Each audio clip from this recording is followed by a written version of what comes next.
యేసుక్రీస్తు నామంలో మీకు శుభముని తెలియజేస్తూ వందనాలు చెల్లిస్తున్నాను. నా పేరు ప్రసాద్ కారంచేడు. ప్రభు కృపను బట్టి కొంతకాలంగా ప్రార్థిస్తున్న రీతిగా కొంచెం వీడియో చేయాలని అనిపించింది. దేవుని చిత్తాన్ని బట్టి మీరు దీన్ని లాస్ట్ దాకా వినండి, మీ అభిప్రాయం చెప్పండి. తప్పుంటే సరి చేసుకుంటాను. ఎందుకంటే ఇప్పుడున్న పరిస్థితులను బట్టి మరి సేవకులుగా పరిచారకులుగా ఎలా ఉంటున్నారనేది దేవుడు మాట్లాడుతూ వస్తున్నాడు. దానికి ఇతరులకు పంచుకోవటానికి దేవుడు అనుమతించడు కనుక ఈ వీడియో చేస్తున్నాను. మనం పరిశుద్ధ గ్రంథం బైబిల్, మనం పరిశుద్ధ గ్రంథాన్ని పట్టుకుని ఉన్నాం. అందుకని ప్రభువైన యేసుక్రీస్తు వారు నేను పరిశుద్ధుని గనక మీరు పరిశుద్ధులై ఉండండి కదా. ఆయన పరిశుద్ధుడు, మనం కూడా పరిశుద్ధంగా ఉండాలి. అందుకనే పరిశుద్ధ గ్రంథం బైబిల్ నుండి ఒక మాట చదువుకుందాం. పేతురు రాసిన పత్రిక, మొదటి పత్రిక, పేతురు గారు రాసిన మొదటి పత్రిక 2వ అధ్యాయము 21 వచనం చదువుకుందాం. క్రీస్తు కూడా మీ కొరకు బాధింపబడి మీరు తన అడుగుజాడయందు నడుచుకున్నట్లు మీకు మాదిరిగా ఉంచిపోయిను. మరోసారి చదువుకుందాం. క్రీస్తు కూడా మీ కొరకు బాధింపబడి మీరు తన అడుగుజాడయందు నడుచుకున్నట్లు మీకు మాదిరిగా ఉంచిపోయిను. ఈ వాక్యము దేవుడు ఇనుకలో దీవించునుగాక. ఇక్కడ పరిశుద్ధ బైబిల్ గ్రంథంలో మనం చూస్తే ప్రభువైన యేసుక్రీస్తు వారు మనకు ఒక జీవితాన్ని మాదిరిగా ఉంచాడు. మనం ఎలా ఉండాలి, ఎలా ఉండకూడదు, ఏమి చేయాలి, ఏమి చేయకూడదు, ఏం మాట్లాడాలి, ఏం మాట్లాడకూడదు, ఎక్కడ ఉండాలి, ఎక్కడ ఉండకూడదు అన్నీ కూడా దేవుడు ప్రతి దినం కూడా బైబిల్ వాక్యం ద్వారా మనతో మాట్లాడుతూ ఉన్నాడు. అయితే ఇది వినగలిగిన ఆయన స్వరం వినే దానిలో ఉంటే మనము వెంటనే దేవుడు దాన్ని పాటించే వారికి ఉంటాం. అందుకని ఇక్కడ ప్రభువైన యేసుక్రీస్తు వారు క్రీస్తు మీ కొరకు బాధింపబడి, క్రీస్తు ప్రభువారు మన కొరకు బాధింపబడ్డాడు కదండి. మనకు పొందవలసిన శ్రమ, మనకు రావాల్సిన శిక్ష యావత్తు కూడా ప్రభువైన యేసుక్రీస్తు వారు కలవరి శిలువలో వేసుకున్నాడు. అంటే మనం పొందవలసిన శిక్ష అంతా కూడా ప్రభువైన యేసుక్రీస్తు వారు తన కలవరి శిలువలో ఆయన ఆకాశము భూమి మధ్య వేలాడుతూ ఆయన ఒక చక్కని మాట్లాడాడు. అక్కడ ఏమన్నాడు? తండ్రి, వీరేం చేస్తున్నారు వీరు ఎరుగును కనుక వీరిని క్షమించండి. అంటే ప్రభువైన యేసుక్రీస్తు వారిది క్షమించే మనసు. ఆయన వేదన పడుతూ మరి ఎంతో శ్రమ పడుతూ మరి ఆయన ఒంటి నిండా గాయాలు ఉన్నాయి, తల మీద ముళ్ళ కిరీటం ఉంది, చేతుల్లో మేకులు కొట్టి ఉన్నాయి, కాళ్ళలో మేకులు కొట్టబడి ఉన్నాయి, కిందుండి హేళన చేస్తున్నారు. ప్రభువైన యేసుక్రీస్తు వారు ఏమన్నారు? తండ్రి, వీరేం చేస్తున్నారు వీరు ఎరుగురు కనుక క్షమించండి. మనం కూడా ఈ దినాల్లో మరి క్రైస్తవులుగా ఉండి అన్యులు యేసు ప్రభువుని దూషిస్తూ ఉన్నారు. ఎందుకు దూషిస్తున్నారు? మనల్ని బట్టి, మనం మాట్లాడే విధానం బట్టి, మన నడవడికని బట్టి. అంటే ఇక్కడ క్రీస్తు మీ కొరకు మాదిరిగా అన్నాడు. మరి ప్రభువైన యేసుక్రీస్తు వారిని మనం ముందు పెట్టుకుంటున్నామా? చూడండి, ఇక్కడ ఆయన క్రీస్తు మీ కొరకు బాధింపబడి మీరు తన అడుగుడు జాడల యందు నడుచుకున్నట్లు మీకు మాదిరిగా ఉంచిపోయాను. అంటే మన కొరకు అన్నీ పొందాడు. మనం ఏ విధంగా ఉండాలనేది ప్రభువైన యేసుక్రీస్తు వారు తేటగా చెప్తున్నాడు. మనం ఎలా ఉంటున్నాం, మనం ఎలా జీవిస్తున్నాం? డిబేట్లకు వెళ్తున్నాం, ఏదో మాట్లాడతాం. వారు ఏం చేస్తున్నారు? వారు యేసు ప్రభువారిని ఇంకా దూషిస్తున్నారు. వారు ఒక మాట అన్నాడని మన వెంటనే స్పందిస్తున్నాం, యూట్యూబ్లో పెడుతున్నాం. వాడు ఇంకా 4 అంటున్నాడు. కానీ యేసు ప్రభువారు అలా చేయలే. అందుకనే మత్తయి సువార్త 12వ అధ్యాయము 19వ వచనంలో ఆయన ఏ విధంగా స్పందించాడు, మనం ఏ విధంగా ఉంటున్నాం, మనం చూడండి 12 అధ్యాయము మత్తయి సువార్త 12 అధ్యాయం 19 వచనంలో ఈయన జగడమానుడు కేకల వేయుడు వీధిలో ఈయన శబ్దము ఎవరికి వినపడదు. యేసుప్రభు చేతగాని దేవుడండి. పేతురు గారి చెవు మల్కు అనేది అతను చెవు నరికినప్పుడు యేసుప్రభు శబాష్ మంచి పని చేసావన్నాడా? ఏమన్నాడు? పేతురు కత్తిని వరలో పెట్టుకోనము, కత్తి పట్టుకున్నాడు కత్తితోనే మరణిస్తాడు. చెవు తీసుకెళ్ళి తను ఆయన బంధించే టైంలో కూడా యేసుప్రభుని ఆ భటుడు ప్రేమించి తన చెవును అతికించాడు. అంటే క్రైస్తవుల యొక్క లక్షణాలు మాటకు కాదండి, దెబ్బకు దెబ్బ కాదు, కౌంటర్ కాదు. అలా చేయకూడదు. క్రైస్తవుల యొక్క లక్షణాలు అవి కాదు. అందుకని ఈయన జగడమానుడు కేకల వేడు. ఆయన దేవాలయం ఉన్నప్పుడు రాళ్ళు ఇసురుపోయేటప్పుడు ఆయన తప్పించుకోండి చేతగాని దేవుడా. అయితే మనం ఏం చేస్తున్నాం? ఎవరైనా ఒక మాట అంటే వెంటనే కౌంటర్ ఇస్తున్నాం, యూట్యూబ్లో పెడుతున్నాం కదా, వాడు అట్ట అన్నాడు వీడు ఎట్ట అన్నాడు అంటున్నాం, వాడు మళ్ళీ దానికి కౌంటర్ ఇస్తున్నాడు. ఇది అన్ని జనులకు ఇంకా ఎక్కువగా వెళ్ళిపోతుంది. అందుకని పౌలు గారు ఒక చక్కని మాట అన్నాడు, మిమ్మును బట్టే కాదా అన్ని జనుల మధ్య నా నామానికి దోషం వస్తుంది. అంటే దేవునికి మహిమార్థంగా ఉన్నావా, అవమానకరంగా ఉన్నావా? మంచిది, రక్షింపబడ్డాం, ప్రభువైన యేసుక్రీస్తు సేవ చేస్తున్నావు, సంఘం కట్టాం. ఆ సంఘం ఎలా నడుపుతున్నావు? ఆ సంఘానికి ఏం నేర్పుతున్నావు? ఆ సంఘానికి ఎలా మాదిరిగా ఉన్నావు నువ్వు? అది ప్రాముఖ్యత. ఆయన విధులు కేకలు వేయడు, ఆయన అరవడు. మరి మనము ఒకసారి యూట్యూబ్లో కూడా బూతులు మాట్లాడేవాడిగా ఉన్నాం. ఎలా ఉన్నాం మనం? అందుకనే ప్రభువైన యేసుక్రీస్తు వారు ప్రతిసారి చెప్పేది ఏంటంటే, మనం ఆదివారం ఆరాధనలో నుండి బలలో పాలు పొందేటప్పుడు మనం పరీక్షించుకోవాలి. అంటే ఈ పరీక్షించుకోకుండా మీదట ఏం చేస్తున్నామంటే, జ్ఞానం ఎక్కువైపోయి మనకు అన్నీ తెలుసు. జ్ఞానం ఎక్కువైపోయిందండి. జ్ఞానం ఎక్కువైపోయి, బైబిల్ జ్ఞానం ఎక్కువైపోయి మనకు అన్నీ తెలుసు అని కౌంటర్లు ఇస్తున్నాం. అందుకని రోమపత్రిక 1వ అధ్యాయము 21-22 వచ్చిన చదువుకుందాం. మరియు వారు దేవుని ఎరిగి ఆయన దేవునిగా మహిమపరచలేదు. ఏం చేస్తున్నాం మనం? దేవుని ఎరిగిన వారమే దేవుని మహిమపరచట్లా. నువ్వేమనుకున్నానే దేవుడు మహిమపరచుతుంది అనుకున్నావు, కానీ అన్ని జనుల్లో నీ నామం నన్ను బట్టి యేసుప్రభువుకు దోషులుగా మారాం. అందుకని ఇక్కడ అన్నాడు, మరియు వారు దేవుణ్ణి ఎరిగి ఆయన దేవునిగా మహిమపరచలేదు, కృతజ్ఞతాస్తులు చెల్లింపలేదు, కానీ తమ వాదముల యందు వ్యర్థులయ్యిరి. ఏం చేస్తున్నాం? వాదోపవాదనలు. వాడు అది అన్నాడు, వీడు ఇది అన్నాడు, వాదిస్తున్నాం. వాదించడం వలన వ్యర్థులు అంటున్నాడు. జాగ్రత్త ప్రియ క్రైస్తవుడా, సహోదరుడా. వాదోపవాదనకి వెళ్తే ఏమన్నాడు? వ్యర్థుడా అంటే పనికిరాని వాడివి, పనికి మాలిన వాడివి, నువ్వు ఉపయోగం లేని వాడు అంటున్నాడు దేవుడు. కానీ నువ్వేమనుకుంటున్నావు? నేను దేవుని కోసం ఏదో చేస్తున్నాను, వారిని వాదిస్తున్నాను, వారికి బుద్ధి చెప్తున్నా. కానీ మన బుద్ధి చెప్పుకుంటలా. మన బుద్ధి చెప్పుకుంటలా. అందుకని ఇక్కడేమన్నాడు? మరియు వారు దేవుణ్ణి ఎరిగియు. ఎవరు? అన్నిలు కదండి, మనము నిత్యము బోధిస్తూ, డిబేట్లకు వెళ్తూ, వాదోపవాదాలు చేస్తూ, ఎవరన్నా ఏది చేయని వెంటనే రికార్డ్ చేసి యూట్యూబ్లో పెడతాము, రేటింగ్ పెంచుకుంటాము, మనల్ని మేకప్ వేసుకొని మనల్ని జనానికి ప్రత్యక్షం చేసుకుంటున్నామే. కానీ దేవునికి మనం కనుపరుచుకుంటా. దేవుని ఎరిగియు ఆయన దేవుని మహిమపరచలేదు, మనం దేవుని మహిమపరచట్లేదు. తర్వాత దేవుని బట్టి మన కృతజ్ఞతాస్తులు చెల్లించట్లేదు. కానీ తమ వాదముల యందు వ్యర్థులైరి. మన వాదన యందు ఏం చేస్తున్నాం? వ్యర్థులై ఉన్నాం.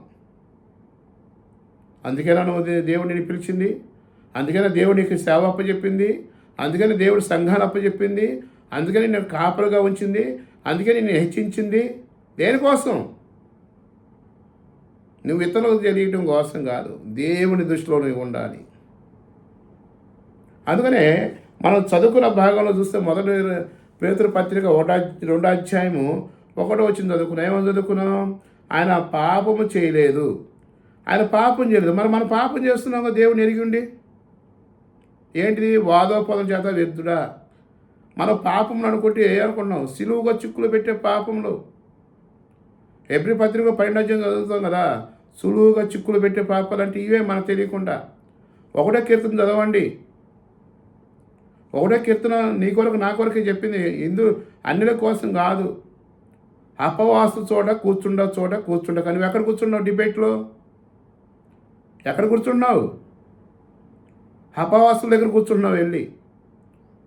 వాడు యాంకర్ ఏం చేస్తున్నాడు? జై శ్రీరామ్ అంటున్నాడు, నేను నీ చేత అనిపించాలని. నువ్వేం చేస్తున్నావు? ప్రైజ్ లార్డ్ అంటున్నావు. అది చూసేవాళ్ళు ఏమనుకుంటారు? అది ఎంతోమంది వేల మంది వీక్షిస్తూ ఉంటారు. వాళ్ళు ఏమనుకుంటారు? వీళ్ళు మన దేవుడిని అంటలేదు, వీళ్ళు దేవుడు అవమానపరుస్తున్నారు అనుకున్నావు.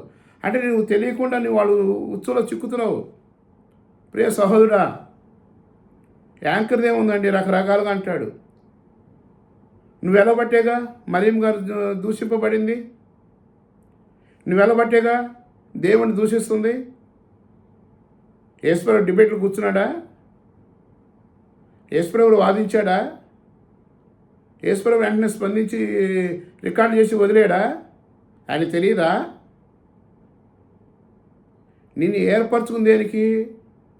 నువ్వు దానిలో చక్కగా జీవించు. తర్వాత ఈ మొదటి పత్రికలోనే 2వ అధ్యాయము 22 వచ్చిన చదువు. ఆయన పాపం చేయలేదు, ఆయన నోట ఏ కపటము కనపడలేదు. ఆయన పాపం చేయలేదు, ఆయన నోట కపటం లేదు. మనం ఏం చేస్తున్నాం? కపటం. వాడేదన్నాడని మనం కూడా తిరిగి ఒక ఎదవా, ఒక పంది. ఇవండి దేవుడు నీకు నేర్పింది ఈ మాటలా? ఈ మాటలు మనకు నేర్పింది దేవుడు. ఆయనకు చక్కగా రాసాడు. మీరు బైబిల్ చదవట్లేదా? వాక్యం ధ్యానం చేయరా? వాక్యానుసారంగా జీవించరా? మత్తయి సువార్త 7వ అధ్యాయం ఏముంది? పందులు ఎదుట ముత్యములు పోతే ఏమవుతుంది? తొక్కుతుంది. ఎవడో తెలియని పందుల సుంటుడి దగ్గరికి వెళ్ళి నువ్వు వాక్యం చెప్తే ఏం చేస్తారు వాళ్ళు? వాళ్ళ దగ్గర డిబేట్ దగ్గరికి వెళ్ళి కూర్చుంటే ఏం చేస్తారు? ఎప్పుడైతే వాడు ఏదైనా అన్నప్పుడు మనం స్పందిస్తామో వాడు హైలైట్ అవుతున్నాడు. జాగ్రత్త, నువ్వు హైలైట్ అవ్వటం కాదు. వీళ్ళు ఏమనుకుంటున్నారు? అరే వీడు మన సమాజం కోసం, మన ధర్మం కోసం ఎంతో పోరాడుతున్నాడు క్రైస్తవుల మీద అనుకుంటున్నాడు. జాగ్రత్త. ఎందుకు దేవుడు మనల్ని ఏర్పరచుకుంది? మొట్టమొదటిగా మనం ప్రార్థన చేసుకోవాలి. ప్రభా, నీ పట్ల నేను ఏమై ఉన్నాను? నా పట్ల మీ యొక్క ఉద్దేశం ఏంటిది? ఆయన ఉద్దేశం తెలుసుకోవాలి. ఆయన ఉద్దేశం ప్రకారం నడవాలి. మనం అపోస్తల కార్యాలు 12వ అధ్యాయంలో చూస్తాం కదా, పేతురు గారిని చెరసాలలో బంధించినప్పుడు వాళ్ళంతా ఎక్కడ కూర్చున్నారు? డిబేట్లు పెట్టారా? వాదోపవాదం చేశారా? వెళ్ళి చక్కగా ఒక గదిలో కూర్చొని ప్రార్థన చేస్తూ వస్తున్నారు. ఎప్పుడైతే వాళ్ళు ప్రార్థన చేశారో వారి ప్రార్థన విని దేవదూతలను పంపారు. దేవదూతలు పంపి ఆ సంఖ్యలు ఇప్పి బయటకు తీసుకొచ్చినప్పుడు ఆ తలుపు కొట్టినప్పుడు అందరూ ప్రార్థనలోనే ఉన్నారు, కానీ స్వరం ఎవరు వినలేదు. పేతురు స్వరం ఎవరు ఉన్నారు? ఒక పాపింది. సిగ్గులేదు మనకి? దేవుని స్వరం వినాలండి మనం. ఆ పాపలు అయ్యా పేతురు గారు వచ్చారంటే వారు గద్దించారు. ఏం చేస్తున్నావు? దేవుని ఎందుకు నేను ఏర్పరచుకుంది? ఆయన అందుకని ఇక్కడ అన్నాడు, ఆయన పాపం చేయలేదు, ఆయన దూషింపబడి బదులు దూషింపలేదు, ఆయన శ్రమ పెట్టబడి బెదరక న్యాయంగా తీర్పు తీర్చు దేవునికి తను అప్పగించుకున్నాడు. బెదరక. ఏంది బెదరక? దేవుని బట్టి మనం నిలబడాలండి. అందుకని ఇక్కడ 23వ అధ్యాయం అన్నాడు, 23వ వచనంలో క్షమించండి, ఆయన దూషింపబడి బదులు దూషించలా. మనం ఒక మాట అంటే క్రైస్తవులుగా మనమే మాట్లాడుతున్నాం. వాళ్ళే మంచివాళ్ళు అంటే నన్ను అడిగితే మనమే బూతులు మాట్లాడుతున్నాం. ఆయన బదులు దూషించలేదు. తర్వాత ఆయన శ్రమ పెట్టబడి బెదరకి న్యాయంగా తీర్పు తీర్చి దేవునికి అప్పగించుకున్నాడు. వారు సిలువేయమన్నా, వారు కేకలు వేసిన, యేసుప్రభు దూషించిన దేవునికి అప్పగించున్నాడు. మరి నువ్వెవరికి అప్పగించుకుంటున్నావు? ఒక యాంకర్కి ఇలా అప్పగించుకుంటున్నావు కదా, యాంకర్ దగ్గరికి అప్పగించుకుంటున్నావు. రకరకాల ప్రశ్నలు. ఇప్పుడు నువ్వు క్రైస్తుడు అడ్డదిడ్డంగా మాట్లాడలేవు, నువ్వు వాక్యానుసారంగానే మాట్లాడాలి. కానీ వాళ్ళు అడ్డదిడ్డంగా మాట్లాడతారు. దేనికైనా మాట్లాడతారు. నువ్వు మాట్లాడతావా? మాట్లాడలేవు. అందుకనే మౌనంగా ఉండి ప్రార్థన చేయటం నేర్చుకోవాలి. ఏదైనా సరే ప్రార్థన వల్ల జయించడం కానీ, ఏదైనా ప్రార్థన వల్లే మనం చేస్తాం కానీ దేనివల్ల చేయలేం. ఈ 2 మాటలు చదువుకొని ముగించుకున్నాం. 24వ వచనం, మనము పాపం వల్ల విషయమై చనిపోయి నీతి విషయమై జీవించినట్లు ఆయన తను శరీరమందు మన పాపములను మ్రాను మీద మోసుకొనిను. మన పాప విషయంలో చనిపోయామండి, ఇంకా పాపం చేస్తామేంది? పాపం అంటే ఏంది? దూషించడం పాపం కదా, శపించడం పాపం కదా. నువ్వేదో క్రైస్తవులకు మేలు చేద్దాం అనుకున్నా, మంచిది, అది తప్పని నేను కాదు. నువ్వేదో మేలు చేద్దాం అనుకొని దేవుడికి కీడు చేస్తున్నావు నువ్వు. ఈ వాక్యం మనందరూ బాగా తెలిసిందే. ఈ వాక్యం మనందరూ బాగా తెలిసిందే. దేవునికి అప్పగించుకోవాలండి. ఎవరు నిన్నేమని అన్నారు, ఏం చేయాలి? మనం పోయి గదిలోకి వెళ్ళి ప్రార్థన చేయాలి. ఎవరైతే దూషించారో, ఎవరైతే హేళన చేస్తున్నారో వారి కొరకు సంఘంగా ఆసక్తితో కూడి ప్రార్థించాలి, కానీ డిబేట్లో కూర్చోకూడదండి. నిన్ను అందరూ చూడాలి. దానికి నీ మేకప్, సూటు, బూటు, మన ఖర్చులు ఇవన్నీ ఆయన చూస్తున్నాయి. ఈ సువాసుల డబ్బులతో మనం బతుకుతున్నాం. లెక్క చెప్పొద్దు దేవుడికి. రేపు ప్రతి రూపాయి కూడా దేవునికి లెక్క చెప్పాలి. విలాసమైన జీవితంగా దేవుడు కోరుకుంది. ఆయన విలాసమైన జీవితం కోరుకోలేదు. ఆయన రాజ్యభవనంలో పుట్టలేదు. ఒక నిరుపేద కుటుంబం, ఒక వడ్రంగి పని చేసుకునే కుటుంబంలో తను జీవిస్తూ వచ్చాడు. యేసుప్రభువు వడ్రంగి పని చేస్తూ వచ్చాడు. యేసుప్రభువు కూడా లోకసువార్తలో రాయబడింది కదా, దేవుని దయందు ప్రజల దయందు వర్ధిల్లును. యేసుప్రభువు ప్రజల దయ పొందుతుంటే నీ దయ ఎవరు పొందావు? అయ్యా ఈయన మంచి క్రైస్తవుడు, ఈయన మంచి లక్షణాలు ఉన్నాయి, ఒక మాటన ఓర్చుకోగలడు, ఎవరైనా సాక్ష్యం ఉందా నీకు? పాట పాడతాం, నీ సాక్ష్యం ఏది, నీ బలి అర్పణ ఏది? ముందు మన సాక్ష్యం కావాలి కదా, మన సాక్ష్యం కావాలి కదండి. యూట్యూబ్లో పెడుతున్నాడు, ఎంతమంది చూస్తున్నారు? చూద్దాం తర్వాత. మీరు గొర్రె వల్లే 25 వచనం, గొర్రె వల్లే దారి తప్పిపోతుంది, కానీ ఇప్పుడు మీ ఆత్మల కాపరి అధ్యక్షుడైన ఆయన వైపుకు మళ్ళీ ఉన్నారు. గొర్రె వల్లే దారి తప్పి మనల్ని ప్రభువైన యేసుక్రీస్తు వారు రక్షించాడు. కానీ మనం ఏం చేస్తున్నాం? మళ్ళా వెళ్ళిపోతున్నాం. చూడండి, 21 వచ్చిన చాలా చక్కగా చెప్తున్నాడు కదా. ఏం చెప్తున్నాడు? మళ్ళీ చదువుకుందాం మనందరి కోసం. ఆయన పాపం చేయలేదు, ఆయన నోట ఏ కపటము లేదు. 2వ వచనం, ఆయన నోట ఏ కపటం లేదండి. మరి ఎందుకు కపటంతో జీవిస్తాం మనం? నిన్ను వల్లే నీ పొరుగు వారిని ప్రేమించమన్నారు. ప్రేమిస్తున్నావా? వాడిని దూషిస్తున్నావు. స్టెఫెన్ ఏమన్నాడండి? రాళ్ళు ఇచ్చి చంపేటప్పుడు ఏమన్నాడు? వీరేం చేస్తున్నారు తండ్రి, వీళ్ళకి తెలియదు. మనం అలా ప్రార్థన చేయాలండి. వీరేం చేస్తున్నారు, వీళ్ళకి తెలియదండి. ప్రార్థన చేయాలి. ఏదైనా సరే ప్రార్థన జీవితం వల్ల మనం ఏదైనా సాధించగలుగుతాం. యూట్యూబ్ ద్వారా వాదించడం వల్ల మనం ఏం చేయలేం. మనం చదువుకున్నాక రోమపత్రిక కూడా మన జ్ఞానం మంది వాదించడం వల్ల ఏమవుతున్నాం? వ్యర్థులైపోతున్నాం. అందుకే దేవుడు నిన్ను ఏర్పరచుకుంది. అందుకే దేవుడు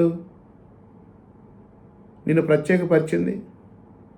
అందుకే అనేక జనాన్ని కాపులుగా ఉంచింది నిన్ను. అది కాదండి, తప్పు. అది మనం చేస్తున్న తప్పు. అందుకని నేను మొదట్లోనే చెప్పాను, నేను సంవత్సరం నుంచి ఈ వీడియో చేయాలనుకుంటున్నాను. ధైర్యం చాలలేదు.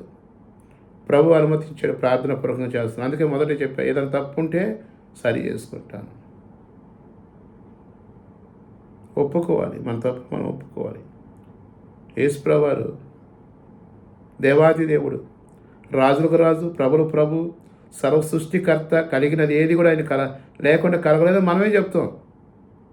కానీ ఆయన శక్తిని ఆచరించట్లా. ఏం చేస్తున్నాం? కొంత బైబిల్ జ్ఞానం రాగానే నేను పాపాన్ని, విద్యామంతులు మీరంతా దాన్ని మీరు ఆధారం చేసుకొని ఏం చేస్తున్నారు? మీ జ్ఞానాన్ని ఉపయోగిస్తున్నారు. అక్కడ వ్యర్థులైపోతున్నారు. మీరు అవ్వట్లా. దేవుడి నామానికి దోషం వస్తుంది. జాగ్రత్త. ఒక అన్నయ్యగా, ఒక తమ్ముడుగా ప్రేమపూర్వకంగా చెప్తున్నాను. ఈ వాక్యం వినండి.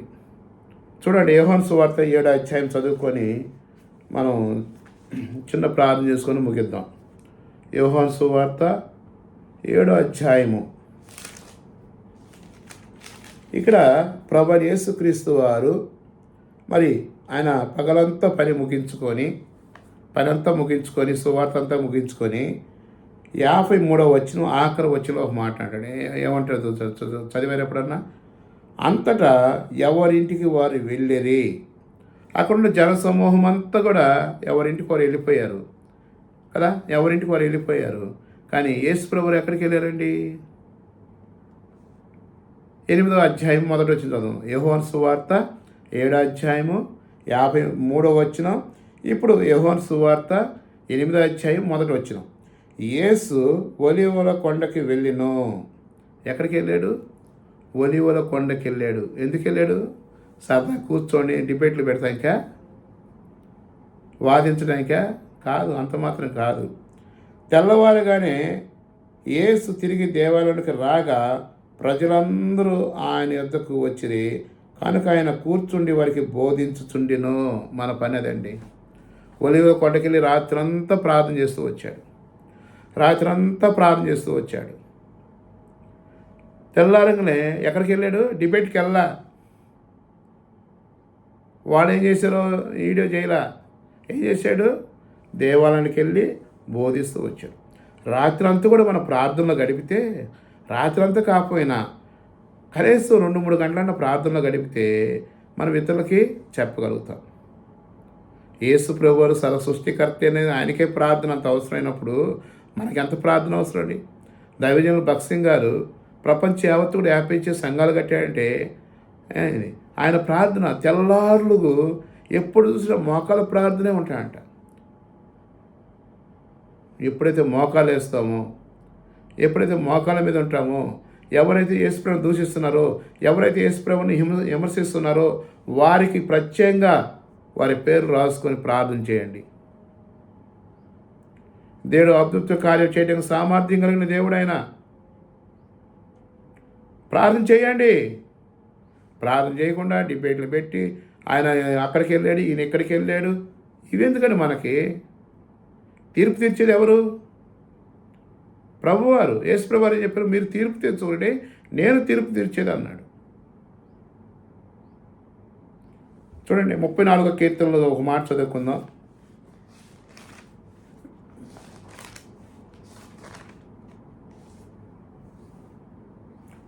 నాలుగో చరణం చదువుకున్నాం. 34వ కీర్తన, దావీదు కీర్తన, 4వ చరణం. నేను యెహోవా యొద్ద విచారణ చేయగా ఆయన నాకు ఉత్తరమిచ్చును. నాకు కలిగిన భయములన్నిటి నుండి ఆయన నన్ను తప్పించును. ఎక్కడ విచారణ చేయాలి? డిబేట్లు చేసి వాళ్ళ దగ్గర, యాంకర్ల దగ్గర, వాళ్ళ దగ్గర కదండి మనం విచారణ చేయాల్సింది. దేవుడి సన్నిధి బైబిల్లో. అందుకని దావీదు పైన కూడా ఒక మాట అంటాడు 3వ చరణంలో, నాతో కూడి యెహోవాను గణపరచుడి, మనం ఏకంగా కూడి ఆయన నామమును గణపరచుదాం. ఆయన ఇందాక రోమపత్రికలో చదివాం కదా, ఆయన ఎరిగి ఉండి ఆయన మహింపరచలేదు, ఆయనకు కృతజ్ఞతాస్తులు చెల్లించలేదు. అదే ఇక్కడ దావీదు ఎరిగి ఉన్నాడు కనుక ఏం చేస్తూ వచ్చాడు? 3వ చరణంలో ఆయన కాదు అనేకులను పిలుస్తున్నాడు, రండి మనమందరం కూడి, ఏమన్నాడు? మనమందరం కూడా కూడి యెహోవాను గణపరచుడి, మనం ఏకంగా కూడి ఆయన నామమున ఏకత్వం ఉండాలండి. ప్రార్థన, సంఘ ప్రార్థన కానీ ఏ గారి ఏకత్వం ఉండాలి. అంతా రెడీమేడ్ అయిపోయింది. వాడిని విమర్శించుకుంటాం, నన్ను విమర్శించడం, నేను విమర్శించడం. దానికి కాదు ప్రభు అయిన యేసుక్రీస్తు వారు మీరు పిలిచింది. ఒకవేళ దేవుడు ప్రేమ గల దేవుడు, దావీదు అంతటి వాడే ఓ చక్కని మాట అన్నాడు. 51 కీర్తన చదువుకుందాం. మాట 10వ చరణం, 51 కీర్తన 10వ చరణం. నా దేవా, నా యందు శ్రద్ధ హృదయం కలుగు చేయము, నా అంతరంగంలో స్థిరమైన మనసు నూతనముగా పుట్టించుము. 11వ చరణం. నీ సన్నిధి నుండి నన్ను త్రోసివేయకము, నీ పరిశుద్ధాత్మ నా యొద్ద నుండి తీసివేయకము. ఈ ప్రార్థన ఉండాలండి. దావీదు పాపంలో పడినప్పుడు, నాతోని హెచ్చరించినప్పుడు నేను రాజునని అనుకోవాలి. తన పాపాన్ని గుర్తు చేసుకొని ఏం చేశాడు? పశ్చాత్తాపడి అంటున్నాడు. పైన 9వ చరణం చూస్తే, 11వ చరణం చూస్తే, నీ సన్నిధి నుండి నన్ను త్రోసివేయకము. నీ సన్నిధి నుండి. ఆయనకి ఎంత ఘనుడండి దావీదు, రాజు కదా. కానీ ఆయన ఏది కోరుకున్నాడు ప్రాధాన్యతగా? నీ సన్నిధి నుండి నన్ను త్రోసివేయకము. ఆయన సన్నిధిని అనుభవించాలి. ఆయన సన్నిధిలో ప్రార్థన చేయాలి. ప్రార్థన చేస్తే దేనైనా జయించగలుగుతావు. ఒక కరుణాకరైంది, ఇంకోడు అరగుండు దాసేది అంటారు, నాకు తెలియదు. అతనేంది, లలిత కుమారేంది, ఇంకెవరినైనా మార్చగలండి దేవుడండి. బందిపట్టు బర్నబా ఆయన కోసం ప్రాణం పెట్టి ఆయనే మాటలా. కానీ మనం ఎలా ఉన్నామంటే, ఒక మాట చెప్పాలని ఆశపడుతున్నాను. యేసుప్రభు వారికి 12 మంది శిష్యులు ఉన్నారు.